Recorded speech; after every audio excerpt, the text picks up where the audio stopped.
కార్తీక మాసంలో ప్రతిరోజు పర్వదినమే. ఈ మాసంలో నెల రోజులు చేసే పూజలన్నిటికంటే కార్తీక పౌర్ణమి నాటి పూజకు ఫలితం అధిక ఫలితమిస్తుందని శాస్త్రాలు చెబుతున్నాయి.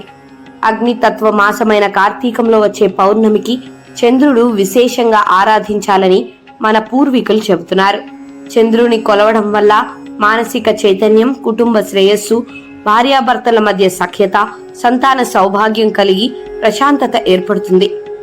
కార్తీక పౌర్ణమి రోజున ధార్మిక కార్యక్రమాలు చేయడం వల్ల విశేష పుణ్యఫలం లభిస్తుందని, దాన ధర్మాలు చేయడం వల్ల సిరి సంపదలు పెరుగుతాయని, అన్నింటా అదృష్టం కలుగుతుందని విశ్వాసం. కార్తీక పూర్ణిమ నాడు శంకరుడు త్రిపురాసురుణ్ణి వధించిన రోజు. అందువల్ల ఈ రోజును త్రిపుర పూర్ణిమ అని కూడా పిలుస్తారు. కార్తీక పురాణం ప్రకారం ఈ రోజు దీపదానం, సాలగ్రామ దానం చేస్తే 1,000,000 రెట్లు ఫలితాన్నిస్తాయని భక్తులు విశ్వసిస్తారు. ఏటా కార్తీక పౌర్ణమి రోజు సాయంత్రం వెలిగించే జ్వాలా తోరణానికి ఓ ప్రత్యేకత ఉంది.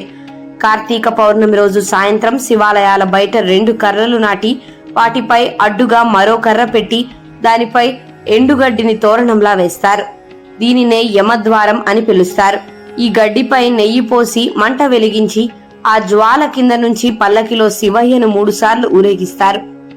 ఆ తరువాత ఆ జ్వాల కింద నుంచి దాటేందుకు భక్తులు పోటీ పడతారు.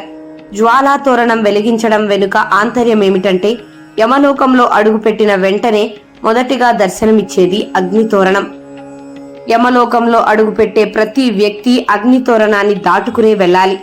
పాపాత్ములకు వేసే ప్రథమ శిక్ష ఇది.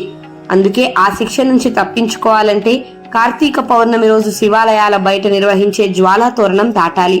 కార్తీక పౌర్ణమి రోజు యమద్వారం నుంచి 3 సార్లు దాటితే వారికి యమలోకంలో అడుగు పెట్టాల్సిన అవసరం ఉండదని పండితులు చెబుతున్నారు.